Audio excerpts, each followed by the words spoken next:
I'm Stephen Price. Hello, I'm Cara Githens. This is the Innkeepers, a podcast by Sanctuary Inn. At Sanctuary Inn, we believe we are called to equip, refresh, and restore God's global workers. On this podcast, we will be interviewing guests who have much to teach us about the many facets of missionary care. Let's learn together and be encouraged to press on in the work God has given each one of us to do. And we'd like to welcome you back to the Innkeepers podcast. You may have noticed, hopefully you did, we've been gone for a while. Yes, we've been busy with lots of other ministry here at Sanctuary Inn, and we did the Care Connection Conference in May, and we've just had a full summer, and now we are ready to launch this fall, 2023, and we have an exciting season full of great guests. So we hope you can stick with us and learn with us. Yeah, I'm looking forward to recording. I'm looking forward to hearing some of the recordings we've already made and getting a few more done. And we're looking forward to getting season 6 on the air and hope it's a great blessing to you. So thanks for joining us. And please like and subscribe and share with your friends. And we hope that many churches and missionaries and those who care for them can be blessed by this podcast. So today we get to interview someone about the whole area of how the church can be a part of caring for their missionaries. Steve, can you tell us some about the guests? I'm looking forward to the interview. For security reasons, we're not using his name today, but we can tell you he was born and raised in Portland. He serves as a pastor in a church in Northeast Portland. And prior to his role as pastor, he and his wife served for 4 years in the U.S., London, and North Africa. And together they have 2 daughters and 1 son. And I'm very much looking forward to this interview.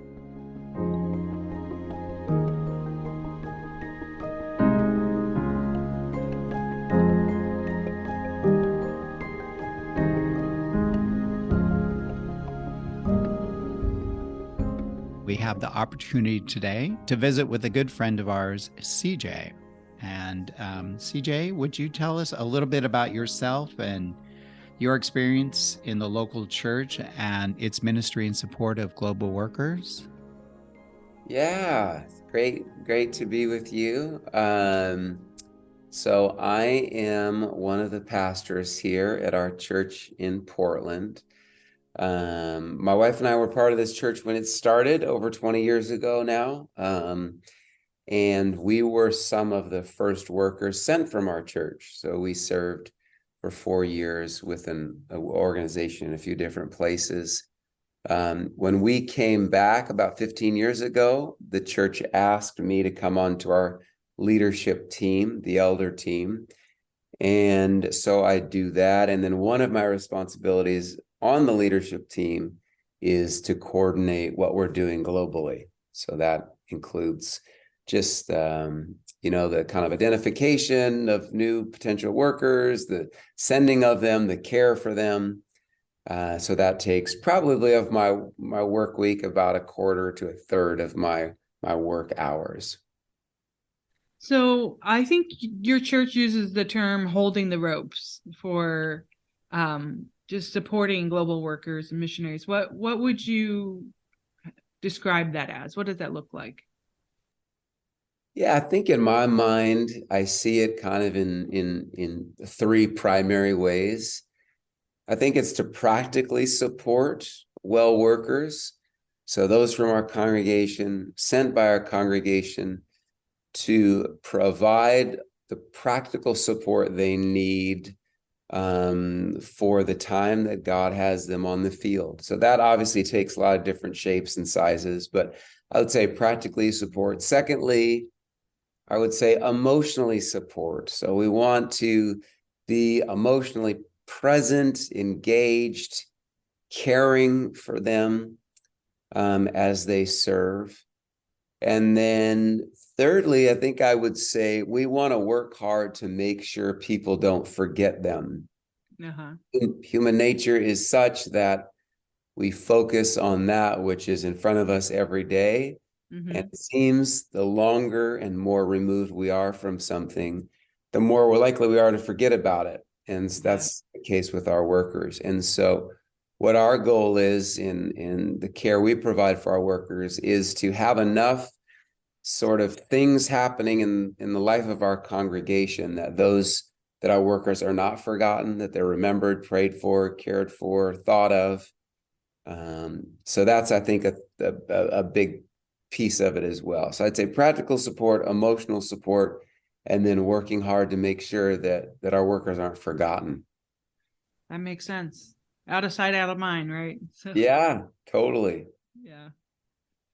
What are some of the tangible ways your church, the way you structure your church and you organize yourself to provide this care? Yeah, I think some of the kind of primary foundations of our care, kind of structurally, I think it includes designated staff hours to missionary care.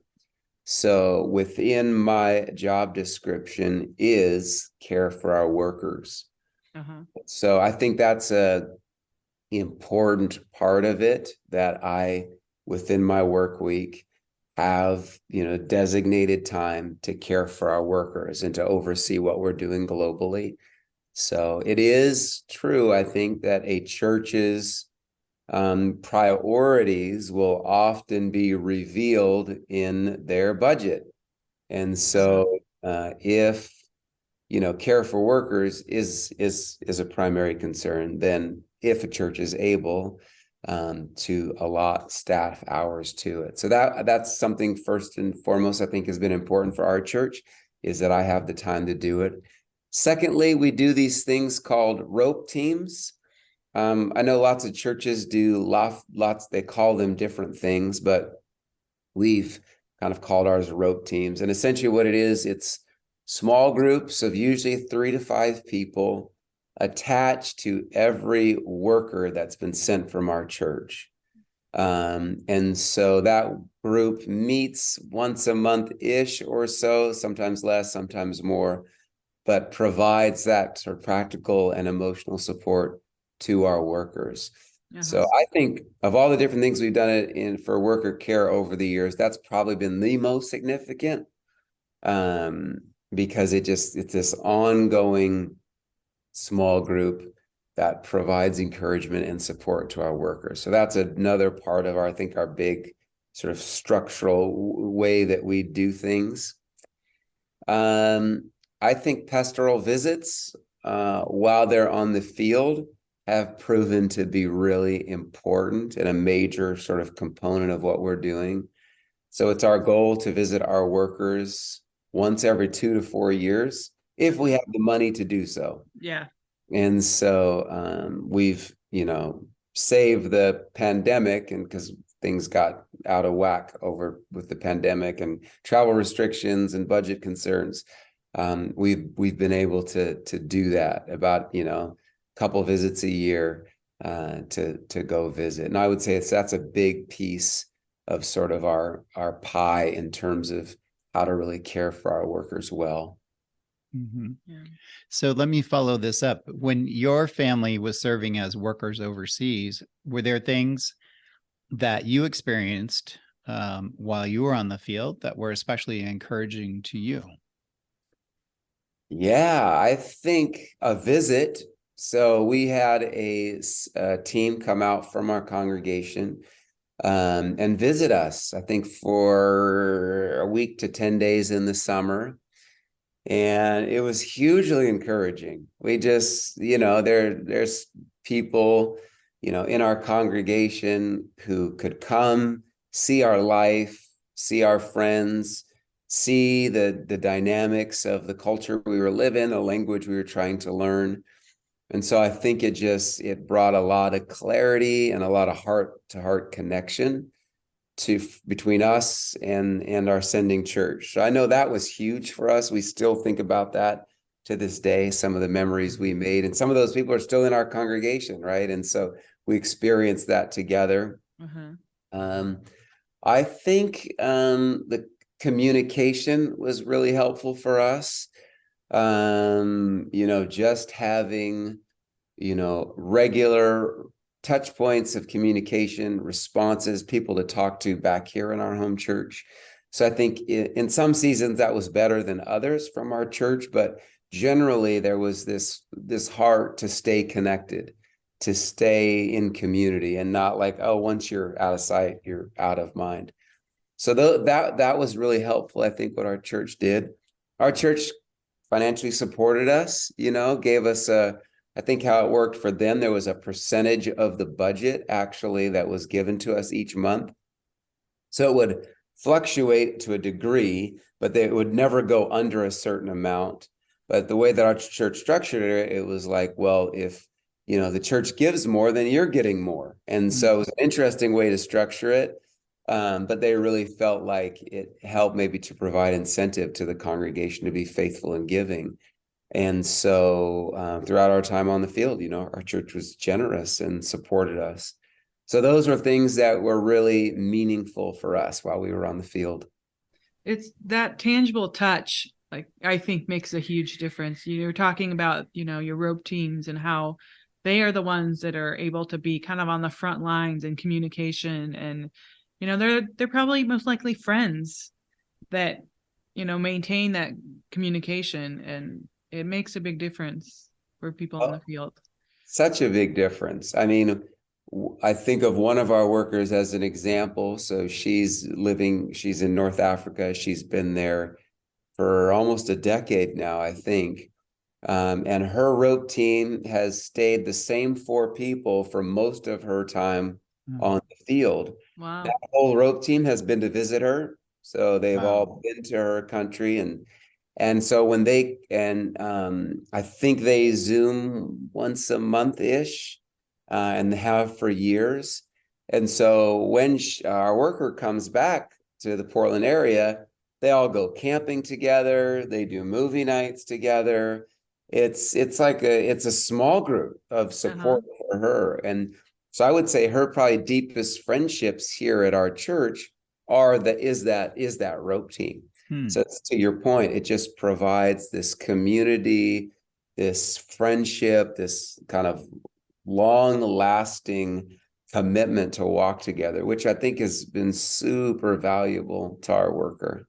I can see that. I can see how that could probably in many ways help her be resilient, because she has people that are supporting her really tangibly. Absolutely. Yeah. So you touched on this a little bit, but what do you do? These are mostly proactive things, but what do you do reactively, perhaps? Someone's in crisis on the field, and how does your church respond? Yeah, I would say a couple things come to mind. We do try to work with their sending organization. So we found every sending organization is different. Some are super proactive with the sending church and very relational with the sending church. Others not so much. So sometimes our communication with them will vary depending on a number of factors. But if there are difficulties, as an example, on the field, we do try to work with the sending organization to be one of the players involved in terms of how best to support our workers. So I would say that's one of the things that we kind of reactively do. I think that's based in ideally a good relationship with the sending organization at the beginning, so that if and when problems arise or difficulties arise, there's already been a relationship established. But I'd say, working with the sending org. I think initiating communication is important.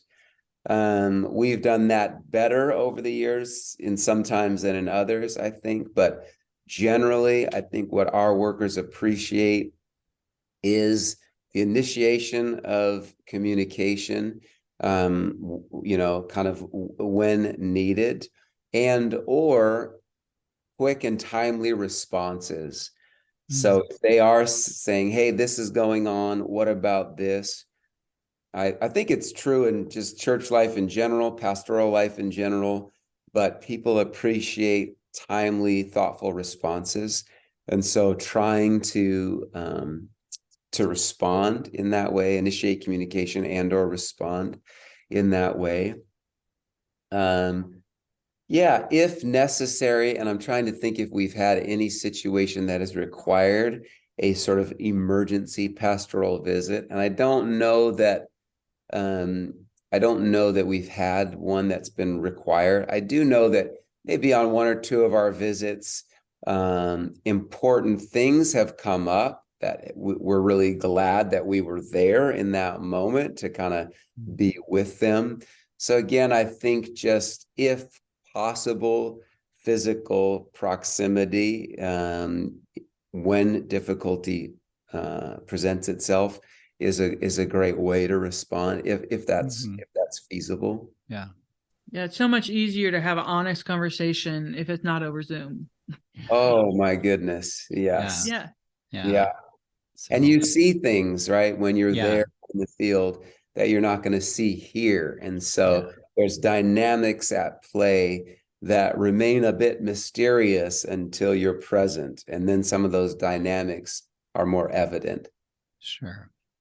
So you've touched a little bit on why the missionaries on the field and some of the care things, but let's talk about your local church. And when someone kind of says, hey, I'm very interested in serving cross-culturally, from that beginning to maybe someone receiving someone back who's left the field, either retiring or it's just a season that's ended in their life, kind of how do you walk with the newbie, the newbie, the person that wants to go, and walk with the person that says, hey, my time here is done and I'm going to step aside? Yeah. So for the newer person, I think where we initially begin is sort of basic Christian discipleship.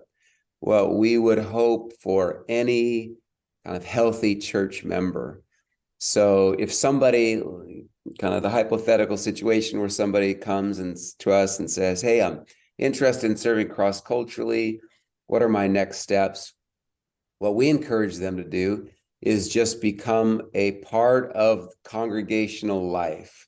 So, participate in our Sunday services, participate in small groups, sort of become a trusted, known person within our congregational community. So that's really important, because in order for them to kind of truly be sent from the heart level, we have to know them well as a congregation. And it occasionally happens where someone will come to us and ask for support or ask to be sent, but they really haven't done the work yet of getting to know and embed themselves within the congregation. So a sending of them would seem really sort of generic and sort of surfacey, because we don't yet have the heart-to-heart connection. So I think that's where we would begin. Normal Christian discipleship, become a member, become part of the church community, love and serve here. Then I would say, secondly, we encourage them to do what they hope to do on the field right here in Portland. There is this, which I've heard lots of people title it different ways, sort of this expectation that sort of the plane ride changes you, right? And so you arrive, you cross the ocean and you arrive somewhere, and all of a sudden you're just a new person. You have a new level of boldness and a new level of, security and assurance and confidence and all these different things, which of course that's just not the case. So what you are on the field is going to be a reflection of what you have been at home. So we really encourage, hey, if you want to work among a Muslim community, start working among a Muslim community here in Portland. If you're going to work among students, start working with students here. So that's what we're really looking for, because that helps us in our care for them to ensure that we're not sending them to do something that they're ill prepared to do. And so I think that really flows into missionary care in terms of making sure you're putting people in a spot where they can thrive. So I think that, and then we work with the organization. We do require our workers to be sent through an organization, because we want that objective third party to help us process and think through things that we as the kind of have a lot of skin in the game may not see or may not want to see. Yeah. So we work with the sending organization and in the screening process. So we have our own sort of we call it a worker self-eval that we ask them to fill out. And it's just touching on all kinds of different stuff just to make sure there's health. If they're married, there's signs of marital health. That they've thought through some of the different things that they're going to confront them on the field. So we don't want to just leave that all to the sending org. We want to play our part in it.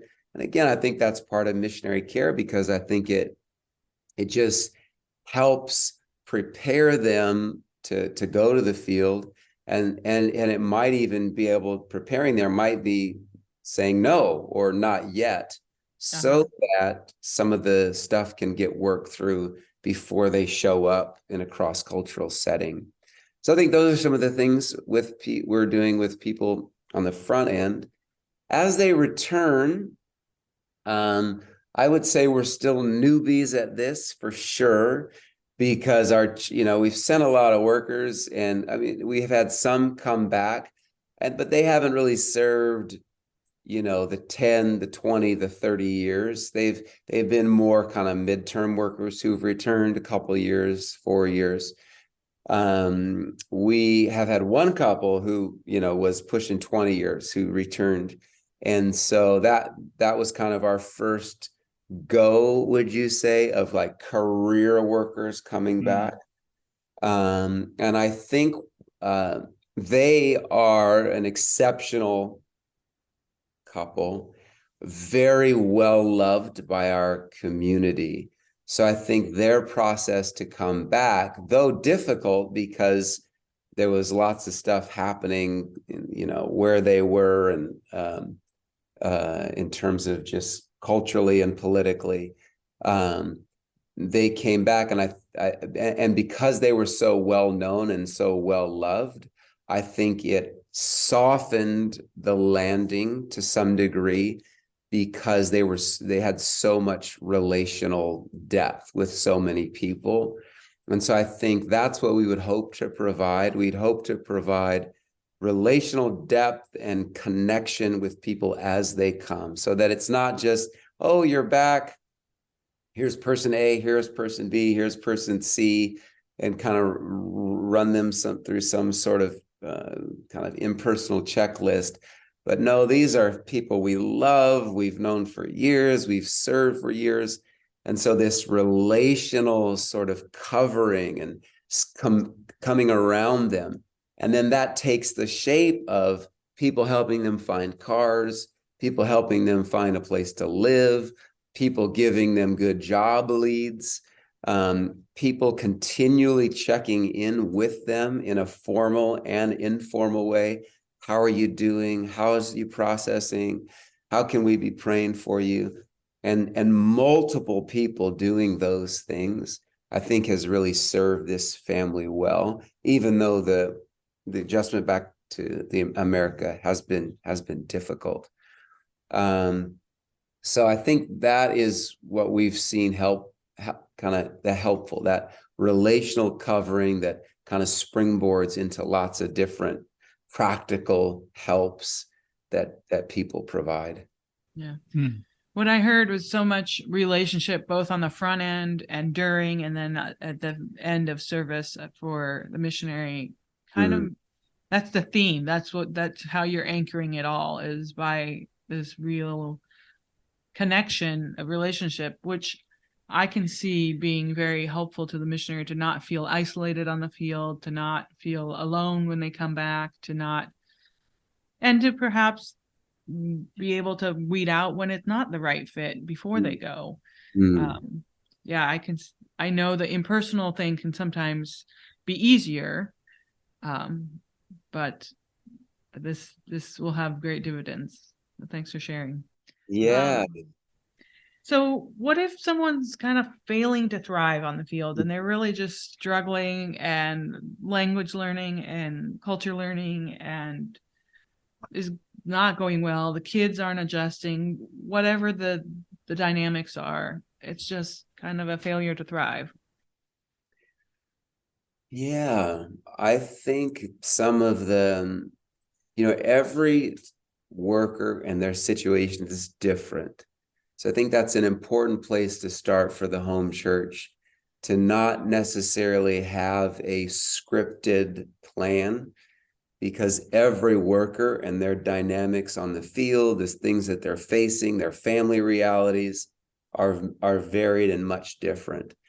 And so I think to just appreciate kind of each person's individuality and their personal situation is important.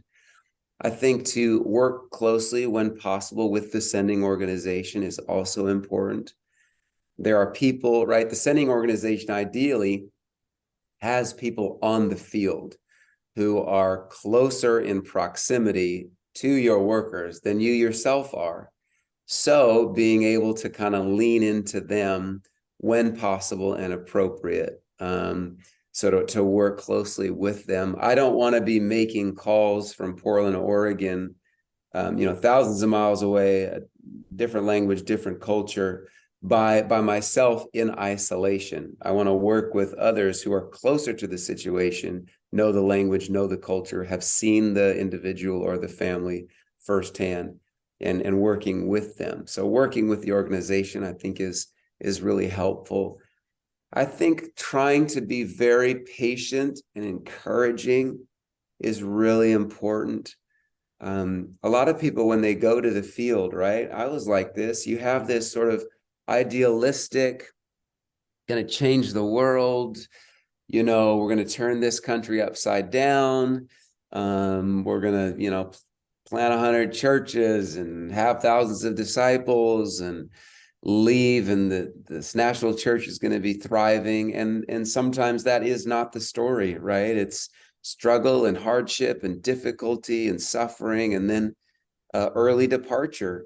And so people can be really disillusioned, really hurt, really questioning their own identity and purpose. And did I hear God correctly?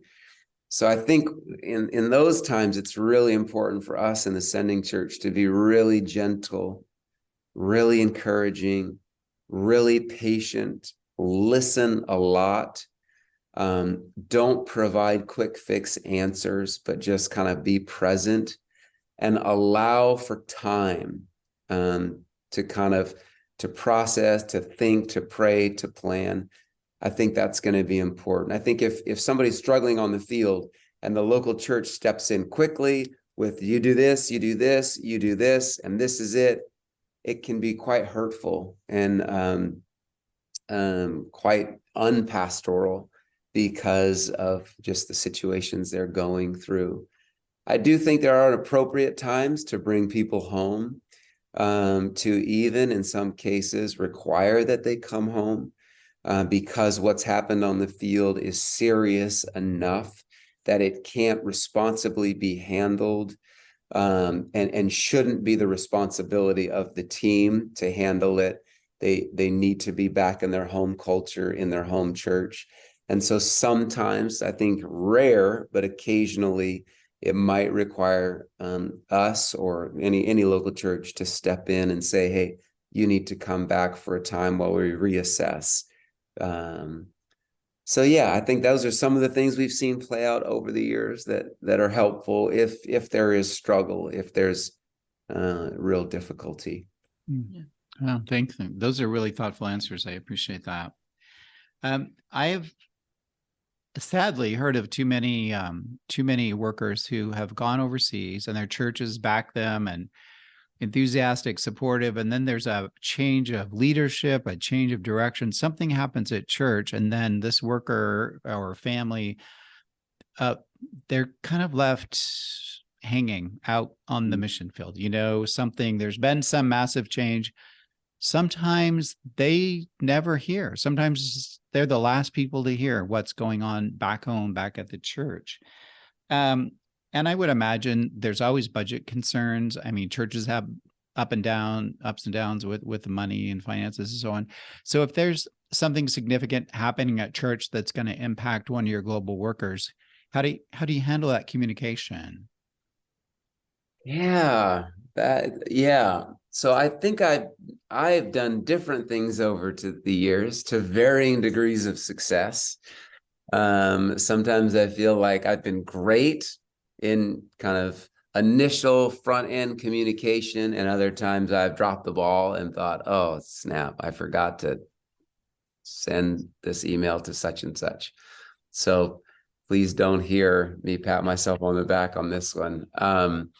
What I've found helpful is in some seasons, I've actually done like occasional emails to our workers, like they're all in the same email thread, and I just send them a worker. Hey, we've had a staff change. This is the person who's the new staff member, included a picture of them. Here's what's happening here. Here's what's happening here. I wish I was actually more faithful in sending those emails, because when I have sent them, I've received really good feedback from our workers. Oh, this is so helpful. Thank you for sending this. It's really good to hear. So just kind of group emails to our workers, informing them of what's happening around here has been really helpful. I just sent one out probably 2 weeks ago, and it was more along the lines, we have a member here at our church who's offering a service to our workers. And so I just sent them all an email. Hey, this is a guy, he's a new member. He wants to introduce himself and say, if you need any help with this, he's your guy. And so I sent that all to them. So anyway, I hear back that's been really helpful. I do, again, this is, I'm spoiled because we have a smaller church.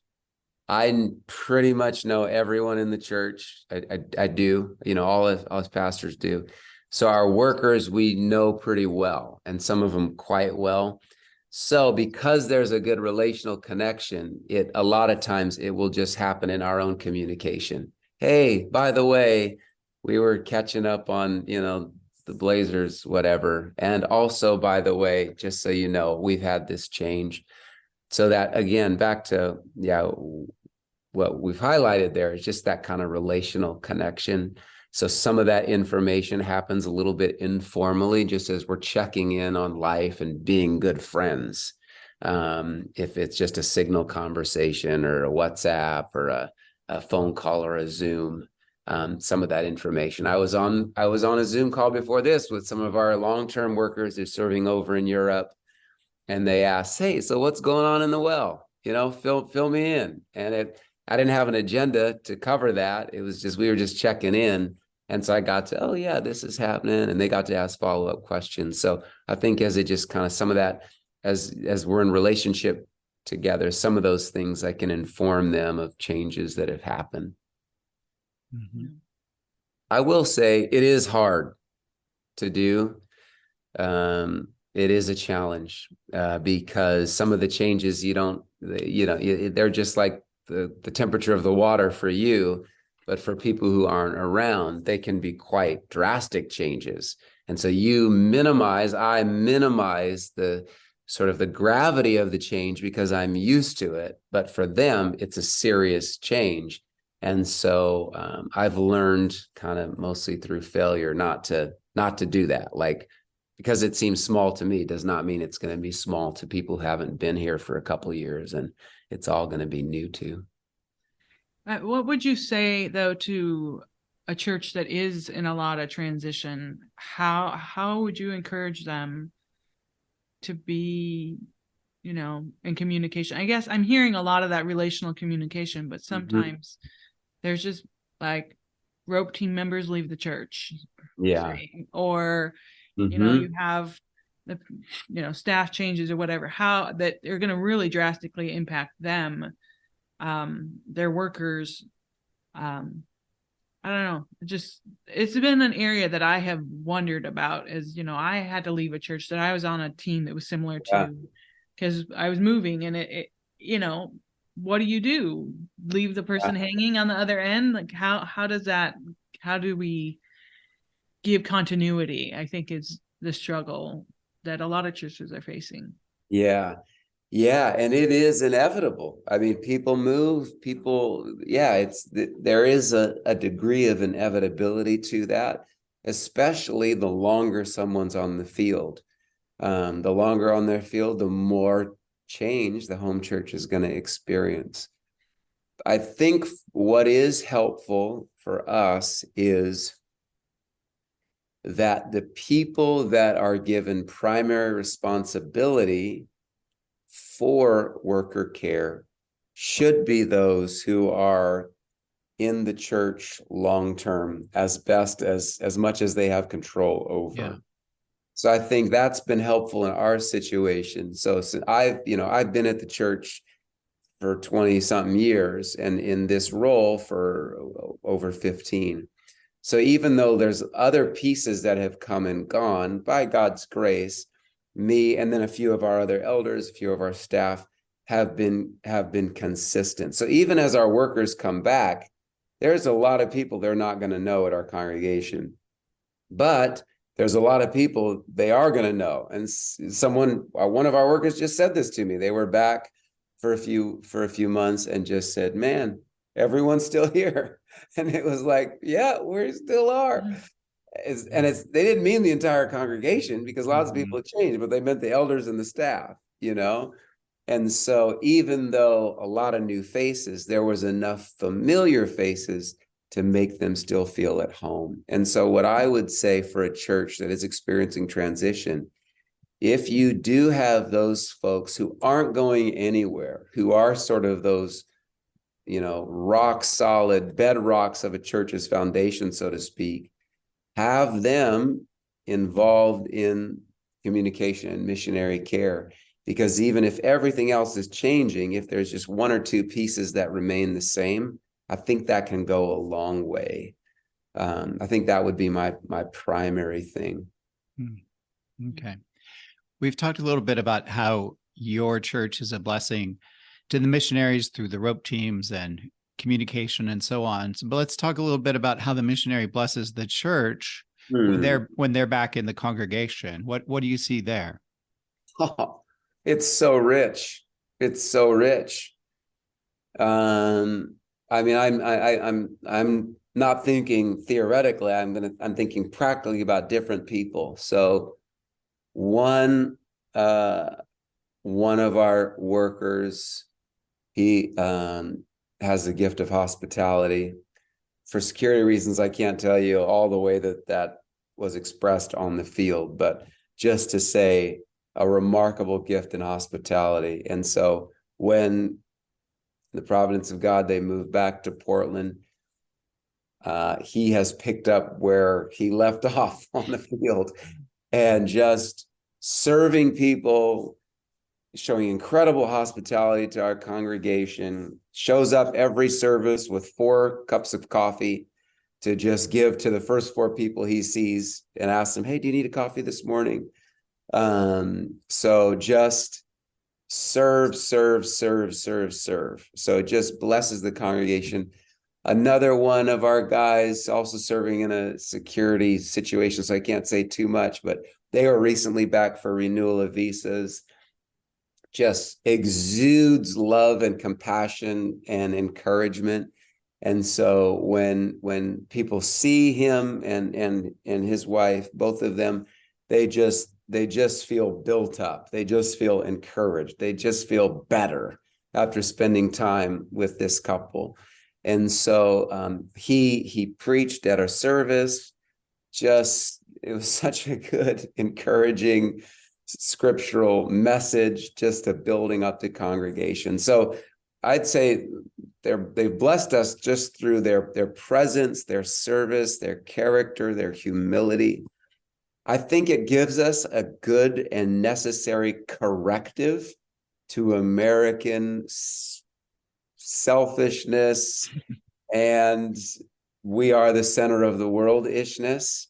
Because you hear this other perspective of people who have recently been serving cross-culturally, and they're informing you of what's happening in their context. And all of a sudden, sort of the petty local politics are put in their proper perspective when you're dealing with things of a global nature. And so they've been a helpful corrective to us. Like, oh man, I needed to hear that and kind of get out of my weird local news panic funk, like that was really helpful for me to hear that. So they've provided that for us. They've provided a great example to others considering long-term work. When here's someone I know and trust and likes football and drinks cappuccinos like I do, and yet is serving among a Muslim community. And if they can do it and it's normalized for them, why can't I? So they kind of normalize the work of the global work of the gospel by their presence, by their input. Our church has been incredibly blessed by our workers. I could go on and on about that point there. And I hear it also, they're not on a pedestal. The missionaries are seen as people, they're part of the church body, and there's that relationship, and we're all kind of in this together, and you serve over there and we serve here, and that's how the body of Christ should be. Yeah, it's a gift. So what would you say to a church that wants to be more engaged in investing and caring for workers, but they're not quite sure where to start? Yeah, I think I would encourage the church, if they don't already have someone, to find a designated person to kind of lead the charge, so to speak. In my experience, if you don't have anybody playing point, a lot of stuff just doesn't happen. So within the congregation, is there somebody who loves the world, who has a heart for mission work, who has some pastoral or relational gifting, who could help take this on? And by take it on, I don't mean like a 40-hour-a-week position, but they're gonna be the point person. I think that is really important. Again, because if you don't have that, in my experience, it seems like then often, everyone's got great ideas, but nothing gets done. Yeah. So I would say start there, have a designated person kind of be the play point for your local church. And then I would say start with rope teams.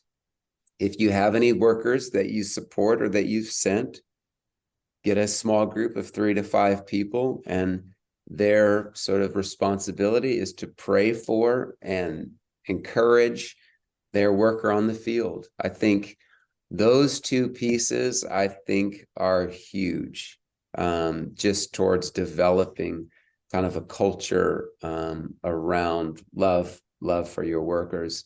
The third piece, this isn't really possible for all congregations, but if it's possible, is to go visit your workers, just to budget it, put it in there. If you're supporting someone or have sent someone, go visit them. Take 1 or 2 people. I think it'll be a gift to you and a gift to them if it's done well. Those would be the 3 places I'd consider churches. If you're not sure where to start, those would be where I would say start. Yeah, I would think that a retired couple could have a tremendous ministry if they had the means to travel and health and all that, as kind of an ambassador for the local church to some of your global workers. Oh, absolutely. And we benefited from this when we were on the field, because we had some retired workers come visit us, not from our congregation, but from within our organization. And they were just so lovely because they'd been on the field for years. So nothing fazed them. They knew all our struggles really well. They're like, oh yeah, we hit that at about year 7 or whatever. But they also had raised children already. So we're just thinking basic parenting stuff, right? Much less cross-culturally, but yeah, my kid is acting up. What do? I don't know. It's like, and so to have older people, speak into that gently, like, oh, you're doing great. Oh, you're being a great dad. It was like, wow, I just needed to hear that. I don't think it was, flattery. Even if it was, I'll take it, because sometimes in parenting, you need all the encouragement you can get.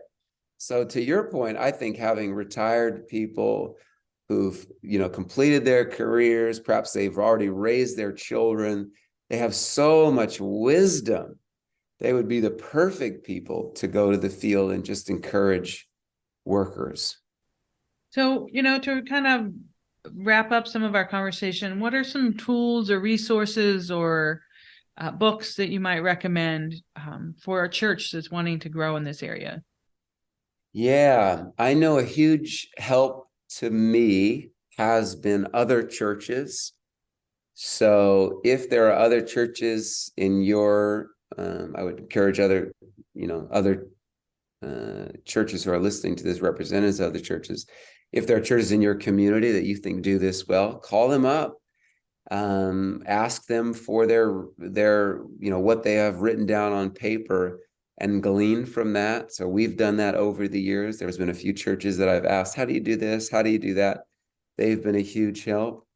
Uh, Care Connection which Sanctuary Inn obviously is one of the sponsors for that, I think is very helpful. I think particularly because of its, if I can say, its acute focus on missionary care. I know some mission events, and rightly so, are quite broad, and sometimes they need to be, but it's like drinking from a fire hose. What I appreciate about Care Connection is it's narrowly focused. How do we care for our workers? And so within that focus, you can get lots of resources. So I think that is a great help. No singular book comes to mind at the moment, though there are most certainly great books out there. But no singular book, I think, comes to mind, other than just, of course, the scriptures, right? The primary text for the mission endeavor. And we found a lot of encouragement in our worker care just by reading the care that we see in scripture for the apostolic teams and the workers. So those would be three things that come to mind.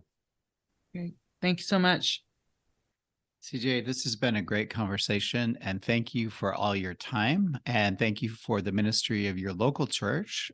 We've had several of your global workers visit us at Sanctuary Inn, and we're always encouraged to listen to them talk about their relationship with your local church and how it's such an encouragement and blessing to them. And that's always a great challenge to us to ask ourselves, what can we do? How can we better step in and be part of that whole care package? Because it's the sending organization, it's the local church, and then it's organizations such as Sanctuary Inn and others where somehow we can be involved in the care for the global workers. So anyway, thank you for all that you do. And thank you for your time today. Absolutely. Thank you for what you do. If you are a worker out there traveling to the Northwest, check out Sanctuary Inn. No one has asked me to say this, but our workers have received valuable care and help through your ministry. So we're very grateful for you. Thank you. Thanks.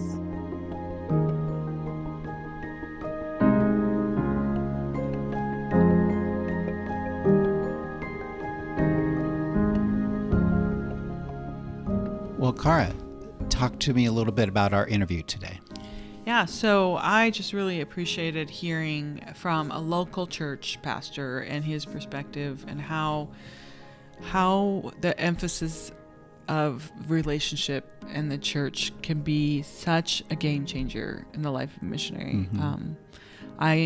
If I had been sent even to my short term, 6 months in Italy with that kind of care, it probably would have been a much better experience than I had, so I can just see how the power of all this. Yeah. I definitely jotted down the word relationships during this conversation today, because I feel like when he talked about their care for their workers, it is so relationship oriented, and whether it's through emails, text, Zoom calls, probably personal visits and things like that. All of these things they're so relational, but they communicate the care of the church. Yeah. We've heard from the guests that have been from that church that have come here and how loved and cared for they feel. And I just hope that this encourages many more churches to take on that approach and just take one step forward, like he suggested, and take one of his ideas and just see what you can do to really begin this journey. And no church is going to do it perfectly from day one. No. But just making an attempt to grow in this area will make a big difference. Yeah. And he didn't make it sound complicated. Start small. Do what you can do. Take those first steps. Start that implementation. Find that one person that really has a burden to take this on and go from there. Yeah. Well, I hope you all have been encouraged by this conversation and are able to take something away. And if you could like and subscribe to our podcast, we'd greatly appreciate that. And we hope to have you join us next time. Thank you for joining us for the Innkeepers podcast. Our mission at Sanctuary Inn is to equip, refresh, and restore God's global workers. We hope today's podcast was an encouragement to you, or maybe the podcast you heard today, you've been prompted to pass this along to someone you know that could benefit from today's conversation. Creating a podcast is a team effort. Cara and I prepare and do the interviews, and we're grateful for the time that our guests give us out of their busy lives to help us learn more about missionary care. We want to thank Tim Downing for the music he wrote and performed for the Innkeepers podcast. Tim is a very talented musician, and you can find out more about Tim at downingkeys.com. Our podcast is edited by Javier Bolanos, and our website and show notes are prepared by Micah Githens, my amazing husband. You can visit the Sanctuary Inn website to see more of Micah's great work at sanctuaryinn.org. Thank you for joining us on our journey to learn more about missionary care.